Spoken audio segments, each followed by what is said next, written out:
জুলাই সনদের পক্ষে আমরা ভিন্ন মত ওখানে পোষণ করেছি এবং ভিন্ন মত আমরা লিখে আসছি ওখানে, কিন্তু জুলাই সনদের মধ্যে যেটা আমাদের সামনে তুলে ধরা হয়েছে তার মধ্যে ভিন্ন মতের কোনো কথা বলা নেই।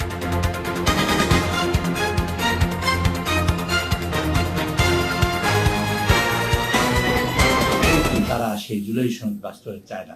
ভাইবটি তুলেছে বিএনপি জুলাই সনদের বিপক্ষে, ঠিক কিনা বলেন? জুলাই সনদের বিপক্ষে বিএনপি, জুলাই সনদের বিপক্ষে বিএনপি না। জুলাই সনদের পক্ষে আমরা ভিন্ন মত ওখানে পোষণ করেছি এবং ভিন্ন মত আমরা লিখে আসছি ওখানে, কিন্তু জুলাই সনদের মধ্যে যেটা আমাদের সামনে তুলে ধরা হয়েছে তার মধ্যে ভিন্ন মতের কোনো কথা বলা নাই, কোনো কথা বলা নাই। তখন আমরা আপত্তি তুলেছি যে ভিন্ন মতগুলো সহ আনা হোক, এবং সেই ভিন্ন মতগুলো সহ আনা হয়েছে। আনা হওয়ার পরে কি হয়েছে, তারা মানে অশান্তিতে পড়েছে। তারা আপনারা দেখবেন খেয়াল করে, গত 3 দিন আগে, কত তারিখটা আমি বলতে পারলাম না, একটা মুলতবি প্রস্তাব নিয়ে এসেছে পার্লামেন্টে মাননীয় বিরোধী দলের নেতা। মুলতবি প্রস্তাবটা আনার পরে তারা বলছে কি, আমরা আদেশ জুলাই, কিন্তু একটা অর্ডার আছে, সেই অর্ডারটা বাস্তবায়ন করা হোক।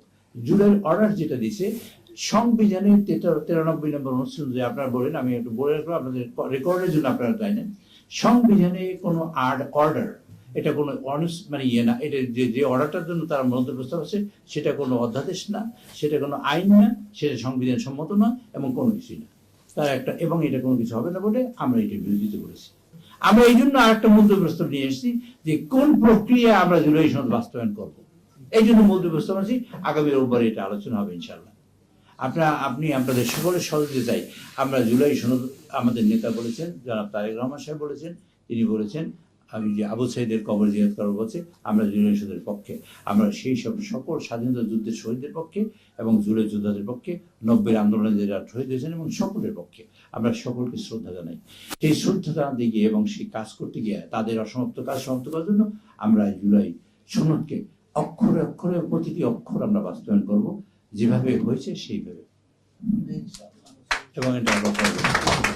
কিন্তু আমাদের বিরোধী দলের নেতৃবৃন্দ যেভাবে চাইছেন সেভাবে কোনো দিকে কোনো কিছুতে পড়ে না বলেই সেটা আমরা বিরোধিতা করি। এবং যদি ভোটে আসে, ভোটে হয় না, টকটক হয়, সাধারণত মৌখিক প্রস্তাব, আমাদের এটা টকটক হবে। যদি ভোটে যায় আমরা এই ইনশাল্লাহ করবো।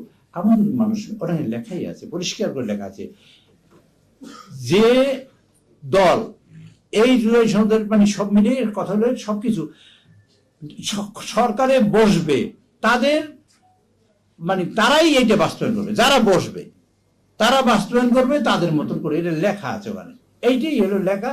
এই লেখা অনুযায়ী আমরা বলছি, আমরা যেভাবে বসছি, এই দেশের প্রায় 55% মানুষ ভোট দিয়ে আমাদের গভর্নমেন্টে বসিয়েছে। আপনারা বলতে পারেন এটা 51% দিলে আমরা 4% পাইলেন কোথায়? এটা কিন্তু আমাদের 51% ভোট দিয়েছে, আমরা 4% পেয়েছি। আমাদের স্বতন্ত্র সদস্যরা, আমাদের বিদ্রোহী প্রার্থীরা বিদ্রোহ হয়ে ওখানে গিয়েছে, আমরা তো তাদের আমাদের কাছে ধরি সাধারণত মনে হয়। এতে 55% ভোটের মানুষ সমর্থন করে আমাদের বসিয়েছে আমাদের ইশতেহার বাস্তবায়নের জন্য, বসিয়েছে আমরা যেভাবে চাই দেশে গণতন্ত্র প্রতিষ্ঠার জন্য, বসিয়েছে দুর্নীতির বিরুদ্ধে আমরা যে জেহাদ ঘোষণা করছি, 0 টলারেন্স তারিখ সাহেব ঘোষণা করছেন, তা বাস্তবায়নের জন্য এই কার্যক্রম।